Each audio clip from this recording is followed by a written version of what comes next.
Well, great. Welcome everyone to another DeFi Raiders AMA. We're excited to be here with Convergence Finance.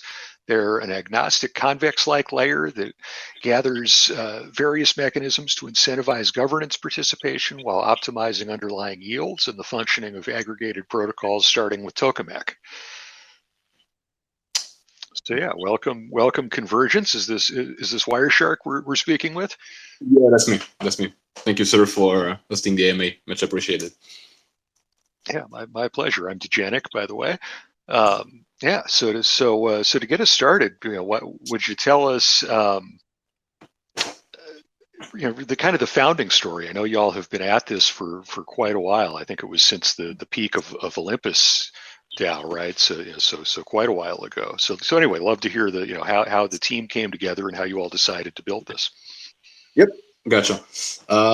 So yeah, like you said, we started building Convergence back then when, I think that was the period when Olympus hype was like really maximum. And if you want the full story, at the beginning we were doing some, we had the plan to do some kind of particular Olympus fork with some, I would say, modified mechanism. But back then we quickly understood that Olympus is cool, but back then it was the super crazy high APY model. So obviously we understood that while the primary model of Olympus wasn't sustainable, but however we were still thinking that the concept of bond that they brought was kind of a breakthrough in DeFi. So yeah, back then at the beginning it was supposed to be a particular Olympus fork, and then along the way we came up with this idea of building some kind of governance aggregator that would gather mechanism from other protocol to basically achieve self-sustainability while being able to be deployed on top of various protocol in various DeFi ecosystem. But yeah, at the beginning, it started when Olympus's hype was crazy. So we gathered the team at this moment, and we worked on the Olympus version, I would say, for probably a month, 2 months maybe, before we understood that, okay, we need to move on, find another design, and change the vision for the protocol. But yeah, overall, we've been working on Convergence since then, so since a year and a half approximately. And yeah, the description that you made in the intro was very good for what Convergence aims to be, actually. I believe I pulled it from your docs, so you're complimenting yourself. Yeah. I was like, okay, that's what we do exactly. So yeah, well described, and there was lots of reading material. I enjoyed the medium and everything else. But and this is a very complicated protocol. So before we get into all the complexity, one more team question: just who else is on the team, and if you can speak briefly about everybody's background or skill set, that would be great. And then we'll get into to the protocol and the complicated stuff. Yep, gotcha. So regarding me, so I'm the founder of the thing, and we co-founded Convergence with a friend of mine from engineering school. So we both did the same engineering school. That was like some generalistic engineering school. He oriented into computer programming, and I oriented mostly in mechanics back then. So I'm going to speak for myself. So I graduated in 2018. Worked for a year and a half as a business developer in an IT company. Like the company was doing embedded system, software development, web development, etc. Worked for them a year and a half. I quit when COVID started, and afterwards I've been working on a project with the co-founder of Convergence. We've been working together on the previous project that didn't see daylight because of the jurisdiction of the country where we're at, basically. But the idea back then was to create an application that would allow people that basically doesn't own crypto. It would allow them to cash back their friend in crypto. But we didn't go until the end of the project. Then I've worked for like 2 months for an Ethereum mining pool back then when Ethereum was in proof of work. The pool was called Easel. So I worked for them for 2 months, quite complicated as a job actually. And then I've been working for a company that is specialized in building tokenomics, stress testing tokenomics, modeling tokenomics, extra. And I was working for them as as a DeFi analyst. But I jumped then full time in Convergence since we raised some money. And regarding the crypto background, I've discovered Bitcoin in 2017. And I got into DeFi, like pretty deep into DeFi during DeFi summer and after. And I got like really amazed mostly when I basically discovered the behavior and how the curve ecosystem function basically. So that's for me. Then the co-founder, so he's a close friend of mine from engineering school. We know each other since like 7 or 8 years. And for him, so he did the same school, but he has been working for 3 years as basically a lead developer for a top tier European company, like consulting company. And he got into blockchain dev a year and a half ago. And he started by working for another Olympus fork, and he basically deployed by himself an Olympus fork. That was his first job as a dev, and then he worked for other protocol. And before jumping full time on Convergence, he was working for a layer one called Massa. So it's an upcoming layer one, and but yeah, he jumped as well full time on Convergence. And we raised some money, so we are the co-founders, and then we have 9 people in total in the team. We have 4 guys for dev. So my co-founder is the lead dev. Then we have 2 guys for the back end, and 1 guy which is mostly focused on the front end integration. Everyone has experience. I mean, like everyone does have in the technical team good experiences in dev. And then we have 3 people for everything that is communication, marketing, Discord, community, extra, and a graphist. So that's it pretty much for the team. I'm not going to go into specific details, obviously. But yeah, if you have some questions, just don't hesitate. Yeah, very cool. Thanks for the background. No, we don't want to dox anybody, obviously, but appreciate understanding, again, why everybody's there, and and all that kind of history. I think is helpful because it really is, regardless of how cool the protocol is, right? It's up to the team to not only deliver it but build a community that supports it. Yeah, definitely. Agreed. So cool. So now let's get into what problem are you solving at core with this, and and why does that lead you to start with Tokamak? Yeah.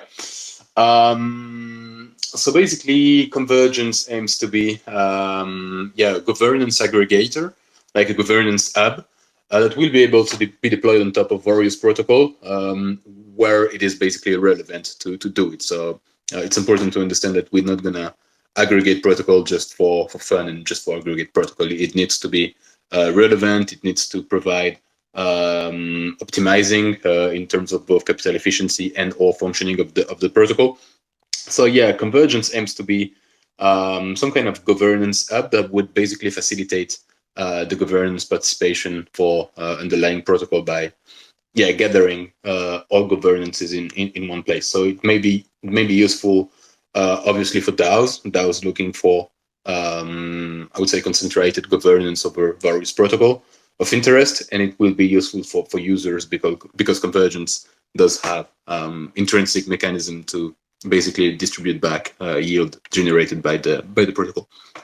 Regarding Tokamak, so as I said at the beginning, we started building Convergence quite a long time ago. And back then we reached Tokamak, and basically we had a kind of a deal with them that the Convergence will be launched with Tokamak aggregation first. And so that's why we're gonna basically start with Tokamak first. And we already working on further aggregation. We have a roadmap where we plan to aggregate 4, maybe even 5 more protocol after Tokamak. But basically, it's going to start with Tokamak. It needs to be seen as some kind of a proof of concept that the whole design and mechanism that we have will work as expected. And yeah, tokamak isn't the best place to be optimized in terms, because like obviously Convex does optimize Curve, but that's because of the inherent native mechanism of Curve, and you can't actually optimize tokamak the way that Curve can be optimized, because tokamak doesn't have native gauges. But however, the way we aggregate the tokamak does brings a lot of value. It will align more users' interest, in my opinion. And yeah, even if like tokamak can't be optimized, like Curve could be optimized, we've made a relevant job on top of the tokamak aggregation. And for further aggregation, we'll have more. We'll boost protocol with bit tokenomics, so the aggregation will be much more like convex-like aggregation, actually. But yeah, don't know if I answered the question properly. Maybe it was a bit long, actually. Yeah, no, that's an interesting answer. But this is not an area I'm super familiar with. Obviously, beyond obviously familiarity with the basic governance layers that are dedicated to a singular protocol, right? So this is fascinating. So now let's get into the how. I think that I think you covered the why and the what pretty well, right? So the how. So I understand there are a bunch of different tokens. So should we start with the soulbound tokens and partner DAOs, and how you're and how you're kind of bringing developing a community that way before getting into the actual governance tokens? Yep, for sure. So yeah, SBT, it's not much actually. We just wanted to do like some cool stuff for early people that get interested in the protocol.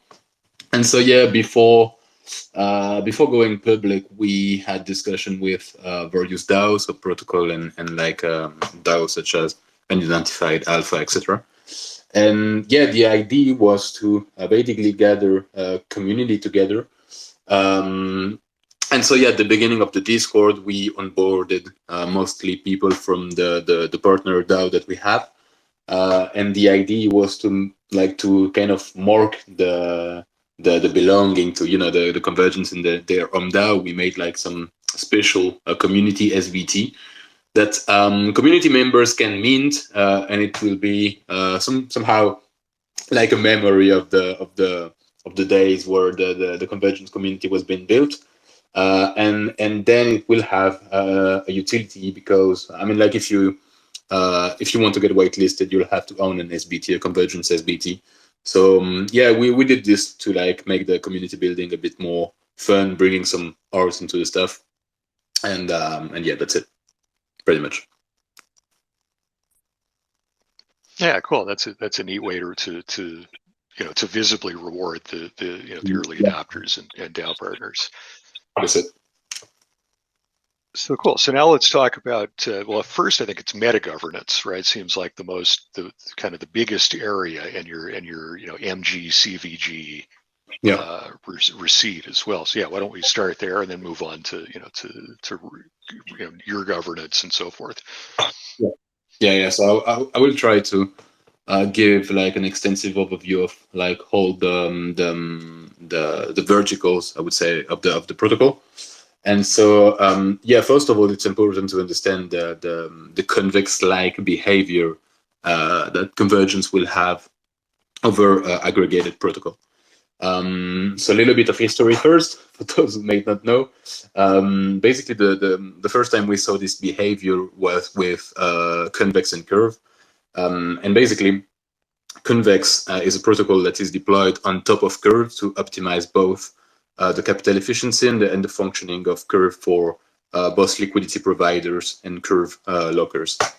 And so basically, yeah, Convex is a governance aggregator, but because of the way it has been built, I mean, the tokenomics of Convex, Convex can't be deployed on top of various protocol, because the CVX inflation directly depends on the CRV inflation that goes through the system. And because of this mechanism, Convex just can't be deployed on top of multiple protocol and issue CVX inflation for those potential aggregation because of its native tokenomics. So yeah, by building Convergence, the idea was to, okay, we're going to replicate this behavior that Convex has on top of Curve, on top of various protocols, starting with tokamak. But since we want to be agnostic and we want to be a meta-governance aggregator, meaning that we'll own governance over various protocol, idea was to be able to doing this while still being able to direct CVG emissions, our native governance token emissions, for each aggregated protocol. So what we did is that on top of this convex-like behavior of optimization over aggregated protocol, in addition to that, we built it a gauge mechanics that is similar to the curve gauge mechanic, and that will allow us to basically distribute inflation regardless of underlying protocol's emission that will go through convergence. So it makes convergence virtually able to perform like virtually infinite aggregation actually.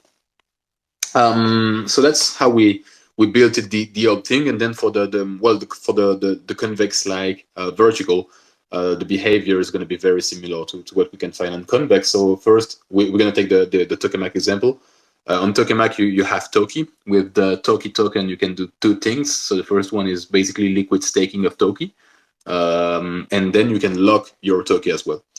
For the first staking, for the liquid staking, you're going to get paid in Toki, and for the locking, you're going to get paid in wrap is. And then you can provide liquidity on tokamak as well. And when you provide liquidity, tokamak gives you T assets as an LP. Basically, if I deposit ETH, I'm going to get T's. So basically, what's going to happen is that it's pretty simple. So we're going to allow tokamak users to deposit their token within Convergence, convert their token to CVG token, and then stake CVG token. By staking CVG token, stakers will be able to claim native Toki and wrapped ETH reward, and on top of that, they will receive CVG emission according to the CVG Toki gauge weight.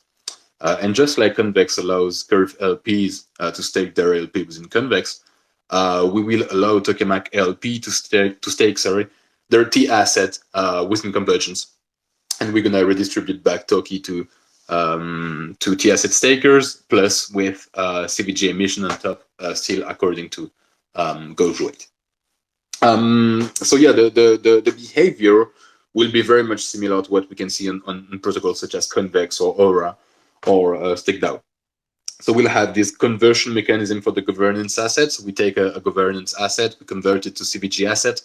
On our side, we stake it or lock it on the native protocol forever, and then we distribute back reward, boosted reward for the people who stake their CVG asset.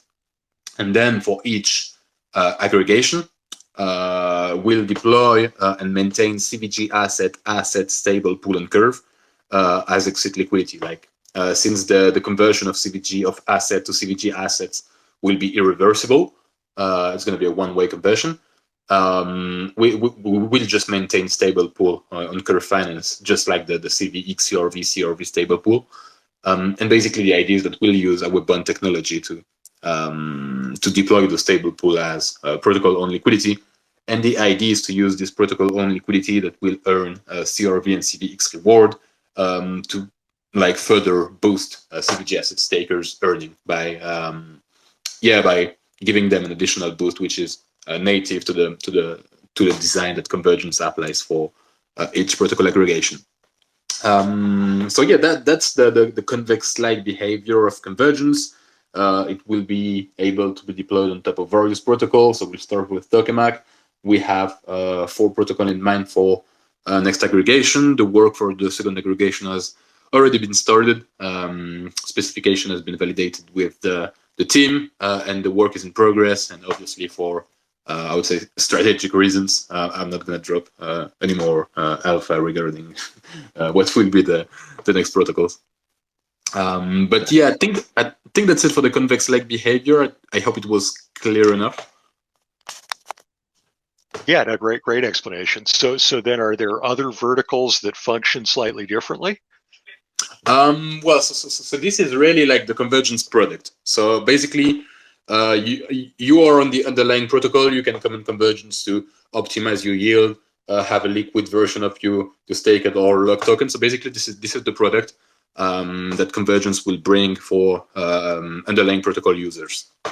And then, as I said, since we have since Convergence will be agnostic and able to aggregate a lot of protocol, each staking contract on Convergence, so whether it be CVG asset staking contract or an LP staking contract, each contract will be paired to a gauge controller and will be able to receive CVG emission.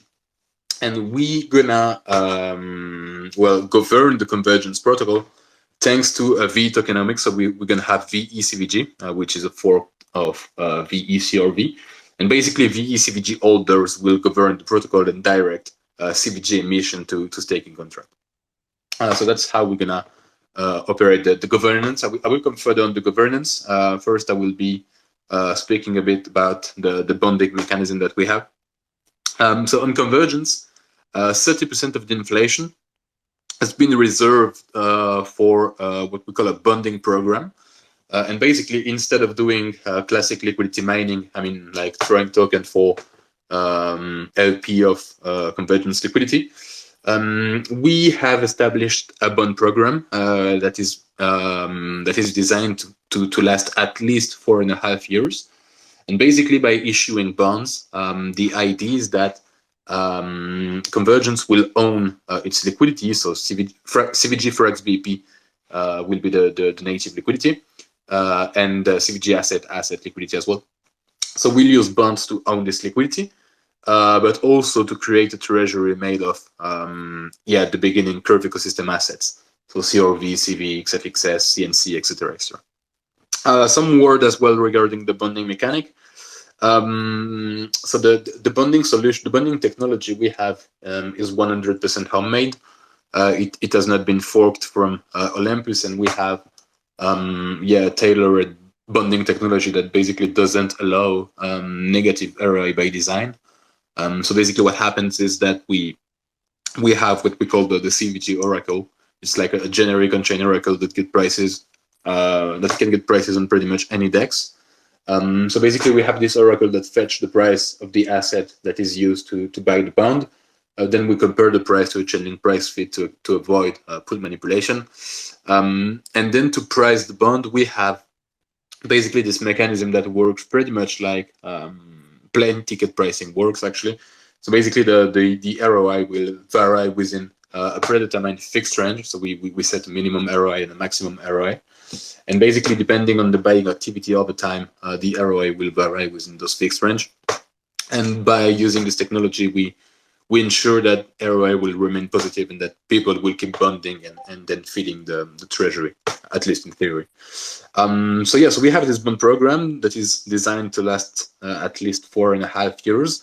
So we'll use it for protocol on liquidity, so self-sustainability, obviously. And then we'll use it to generate a maximum reward from the curve ecosystem. So we have a treasury management framework that has been developed, and basically it has been designed to optimize both earning from treasury and the influence that we will be able to have over the curve ecosystem through valuable governance assets such as SDCRV, VLCVX, etc. Then the idea is that this treasury will be working, and every 3 months, 80% of treasury yields will be distributed to CVG lockers, thanks to a locking primitive that we developed that we called YSCVG. It stands for Yield Sharing CVG. And every 3 months, holders of YSCVG will claim reward paid in real yield, paid in CRV, CVX, CNC, FXS, and SVT. So every 3 months, YSCVG holder will be able to claim at least 5 different tokens, with a zapping option, obviously, if they want to zap to stable or ETH. That's what we call the govern to earn mechanism. I spoke about VECVG, I spoke about YSCVG, and there is a third primitive, third locking primitive that we call MGCVG. It stands for Meta Governance CVG. And basically, this one will be used to operate the meta governance on Snapshot. So MGCVG will be used to operate the governance of aggregated protocol. So for example, the the governance that Convergence will hold over tokamak will be operated thanks to MGCVG. And VECVG will be used only for Convergence governance. We added this primitive MGCVG because, well, one could think that, okay, VECVG could be used to operate meta-governance, but the problem is that if we do so, the meta-governance would be operated with like a decreasing locking primitive, and we would use like a decreasing voting power to operate a voting power over aggregated protocol that is not decreasing, so it wouldn't be fair. Sorry. And that's why we engineered basically MGCVG. So MGCVG is the computation is time weighted, but it's not time diluted, and the amount of MGCVG will remain the same until the end of the lock.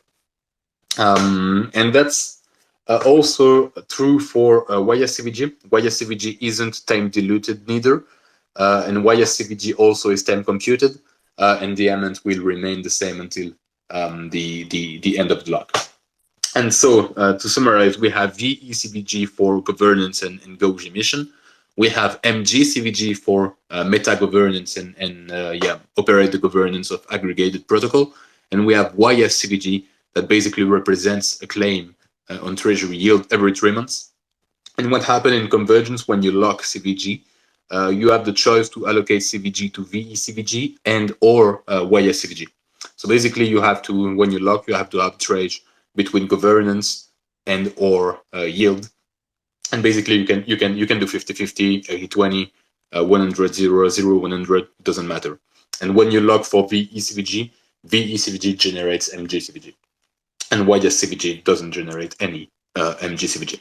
So yeah, when you lock, you have this arbitrage to do, and basically having this such design, it has been done basically to align more users' interest, because, well, a lot of users, retail users mostly, they don't really care about governance, and the problem, they just here for the yield mostly, obviously, and the problem to distribute protocol yield with VE token is that passive users, in the end, they get fucked kind of, because they would need to relock over and over, and they're not passive users anymore when they claiming right intact, and that's why we engineer this YSCVG stuff, because the way it's designed and the way it doesn't decrease linearly, it makes it way more convenient for passive users that just want to lock and chill and get the yield, and that's it.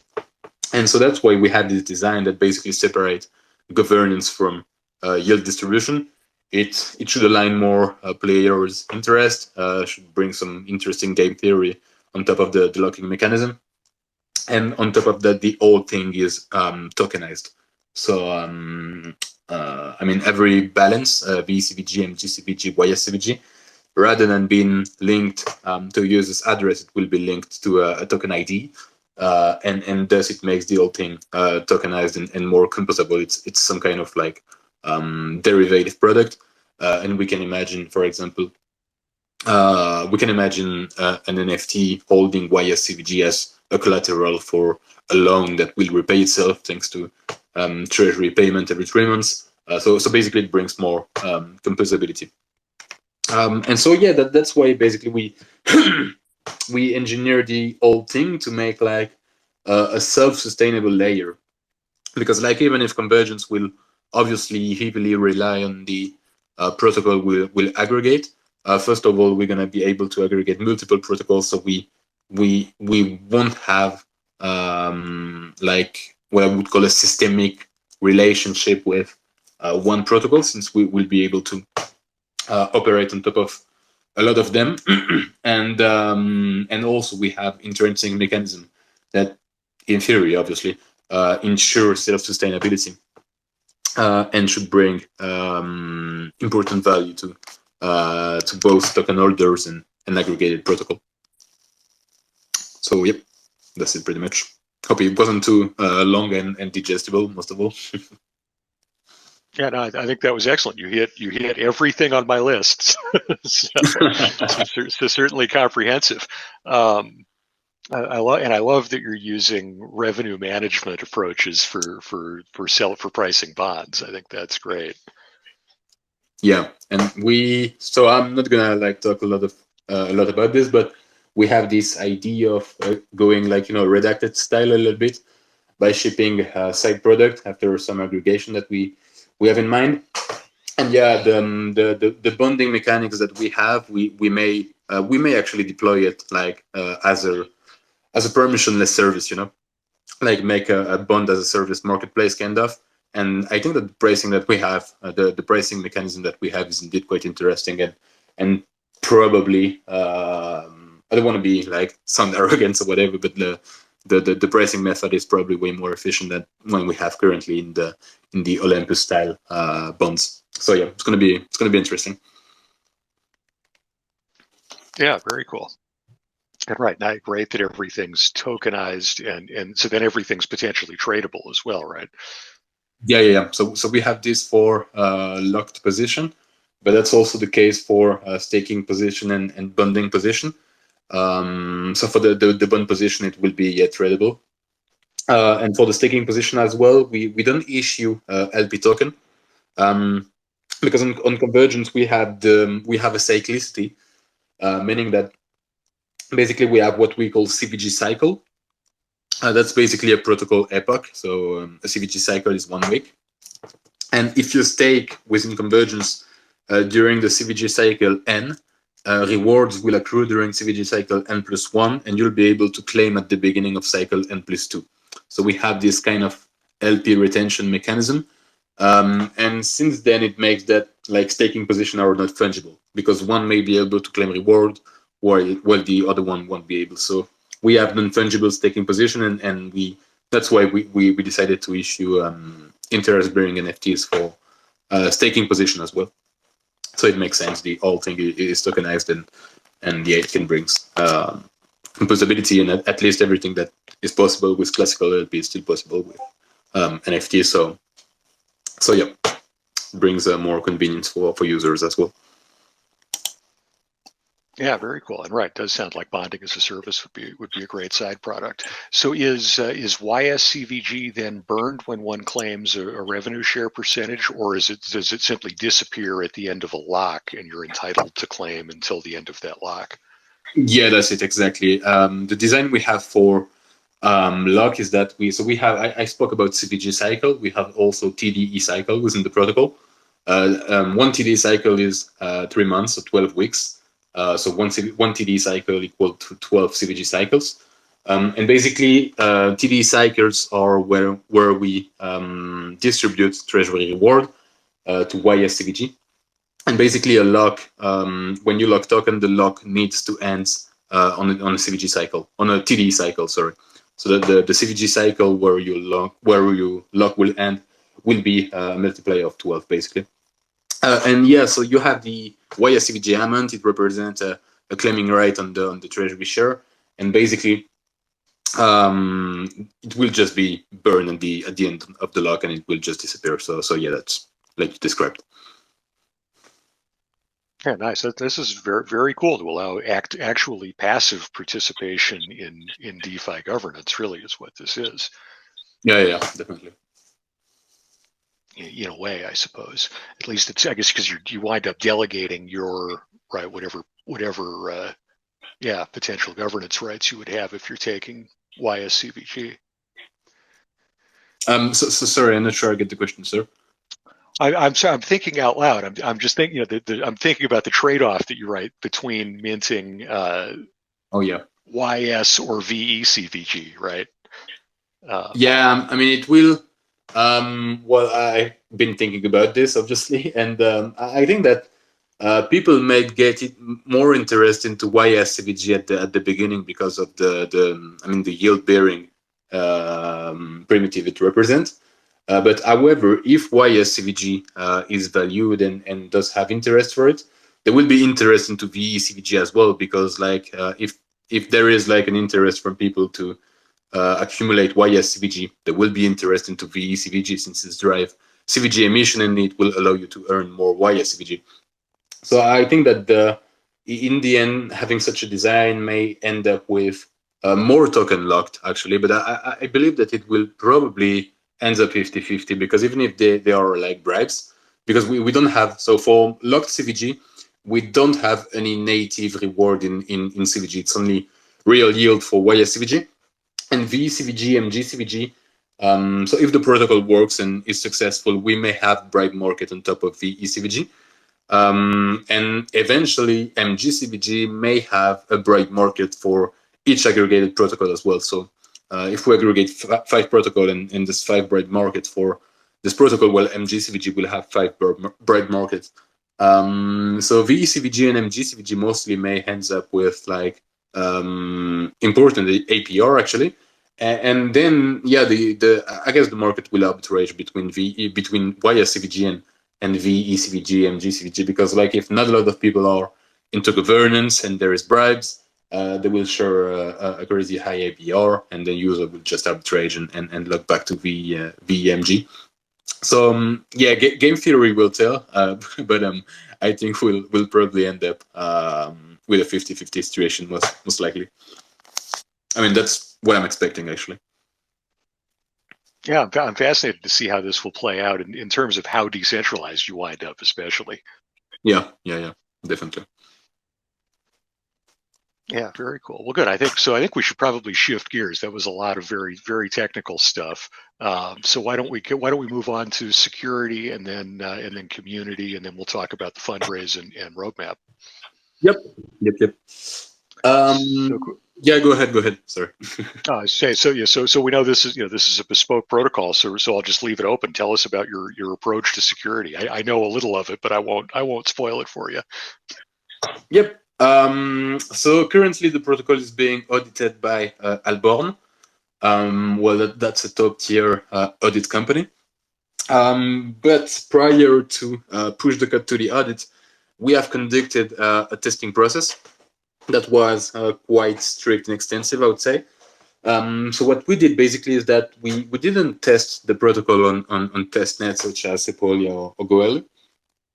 What we did is that we basically created our custom testnet.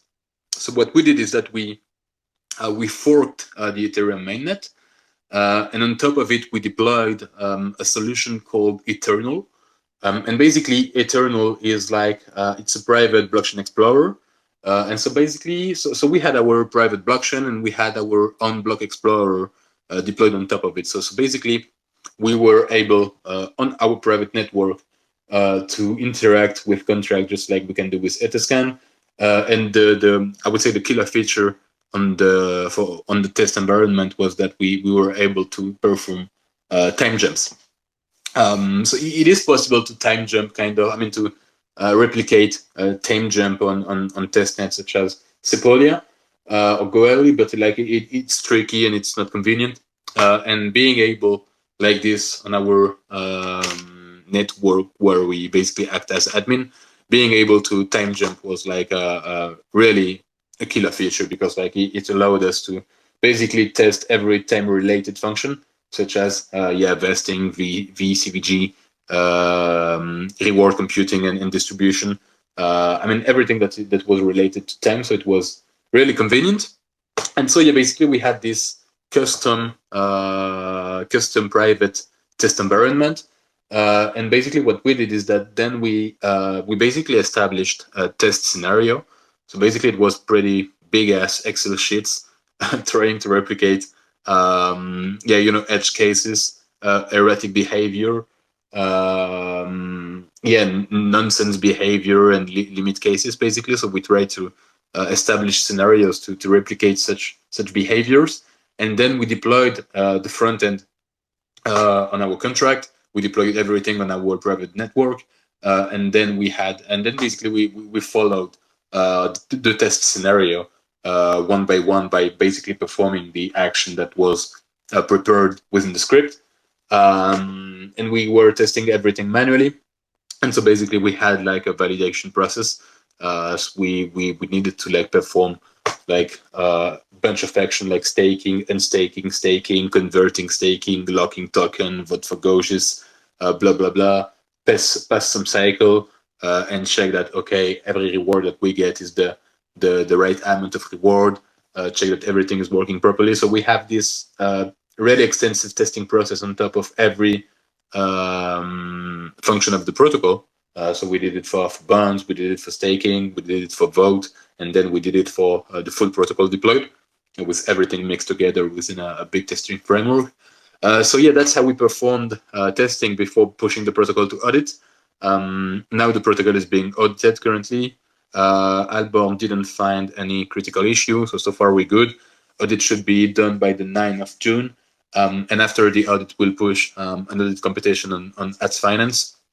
We'll push an audit computation for 2 weeks. And afterwards, after all the back and forward, we'll conduct some much more testing process to ensure that everything's good. And by the way, when we've been testing, the goal by testing this was to primarily ensure that the behavior and the logic was good, like basically that the math was working correctly, not so much to search for exploit, but rather than being sure that the logic was good. So that's the approach we had for security. In my opinion, it's pretty solid, but obviously it doesn't gives any guarantee that the protocol can be exploited. No one knows. But yeah, we had a fairly solid process for security. Yeah, very cool. That does sound robust. I'm only beginning to learn about how many differences there are between any given test net and any given mainnet. Yeah. That's a lot of work. Complicated stuff. Yep, definitely. Yeah, very cool. So yeah, now let's talk about community a little bit, and then we'll get into to fundraise and roadmap, and then we'll open it up for questions if anybody has any. So on the community front, I this is clearly a very complicated protocol that needs users that are willing to learn and understand. So I understand you've developed a selection model to reward users that that know enough about the protocol. Yeah, so the idea that we have, I mean, the process we had by opening the Discord by batches, onboarding people by small batches, was to basically the idea was to let people enough time to digest the documentation, the mediums, and understand what the fuck is going on in Convergence. So basically afterwards, they would be able to educate and answers other people's questions. So that's why we had this this approach to create the community. That's a bit of an alpha, but we'll soon announce a community program, a community boost program, something similar to what Cleaver from Aladdin DAO did.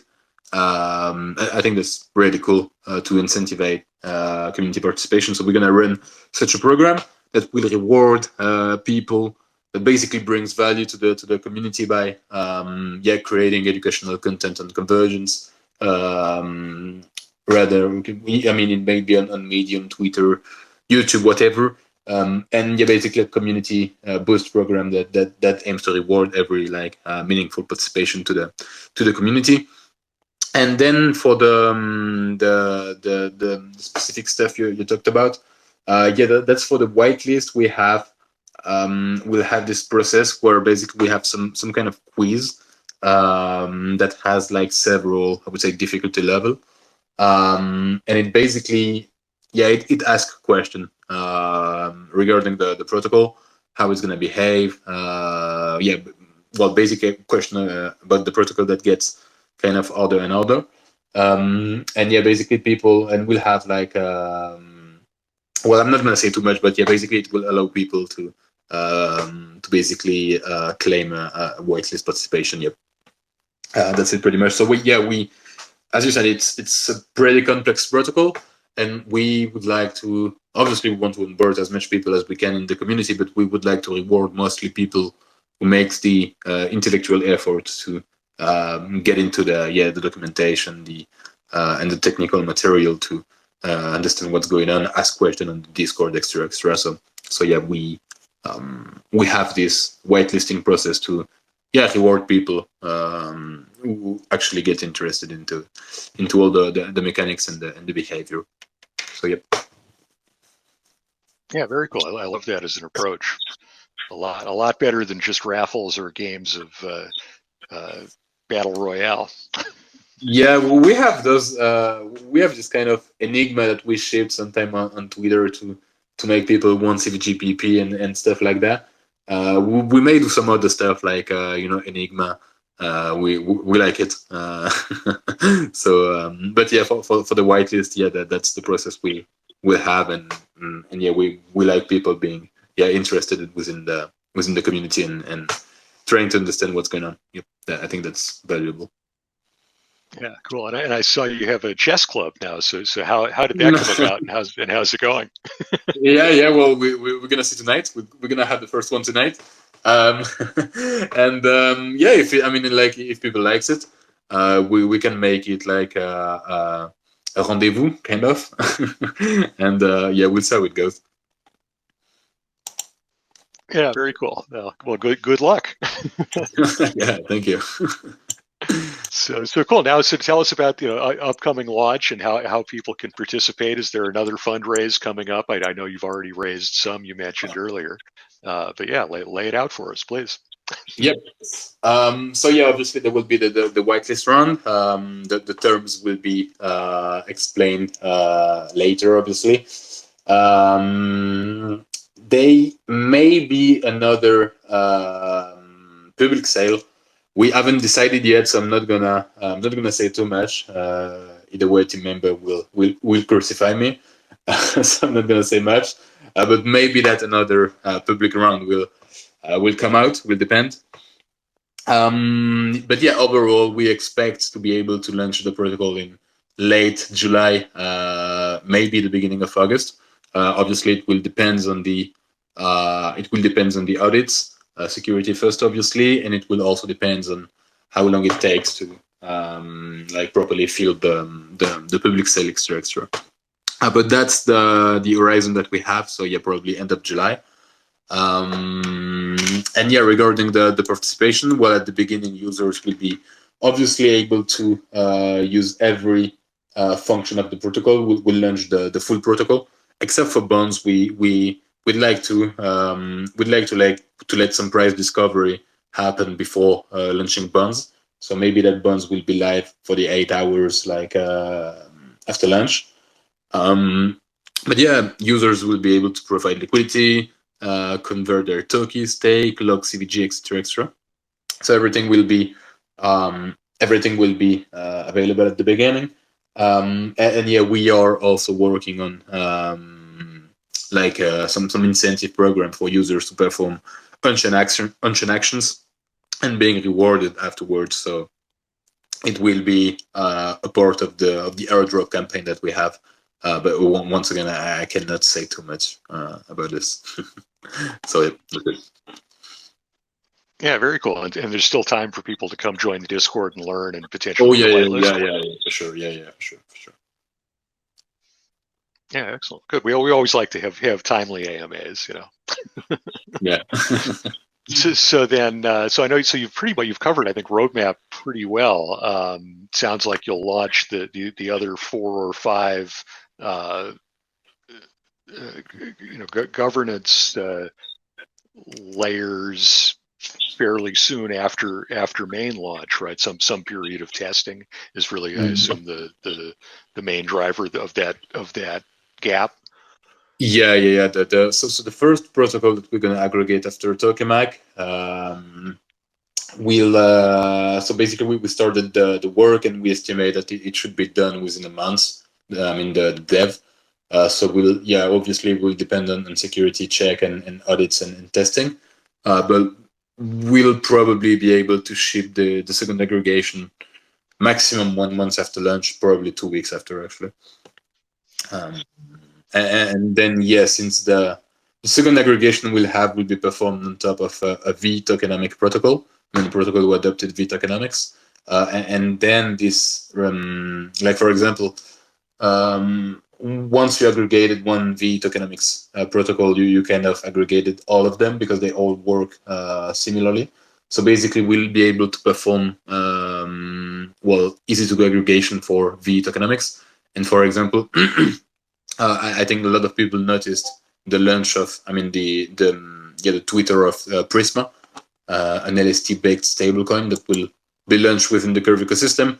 For example, they'll have a V tokenomics and deploying Convergence on top of Prisma should be quite easy once we'll have all the architecture. So yeah, we'll be able to much likely ship aggregation quite fast once we will be live basically. Yeah, very cool. That'll be exciting once you guys are live. Well, cool, Andy. So does anybody have any questions at this point? If you want, feel free to raise your hand or tweet them at us. And Wireshark, anything we've missed? Anything you'd like to say in closing while we wait for people to think about questions? Well, I think we're good. I think I gave quite a lot of information, relevant info. Yeah, I would like, as always, I would like to say more, give more alpha, but yeah, it's a bit complicated. But just, yeah, we are cooking a lot of stuff. It's not going to be just about Convergence. We'll have side product. Each side product will accrue revenue within the Convergence treasury, and we have like super exciting stuff for side product as well. So yeah, really excited to begin the journey once Convergence will be live. But yeah, I think I gave all the info pretty much. Yeah, very cool. Well, great. Well, thank you so much for your time. Thanks everybody for listening. This has been another DeFi Raiders AMA. I've been Degenic here with Wireshark from Convergence Finance. Yeah, please like and subscribe if you're listening to this on YouTube, and we'll see you next time.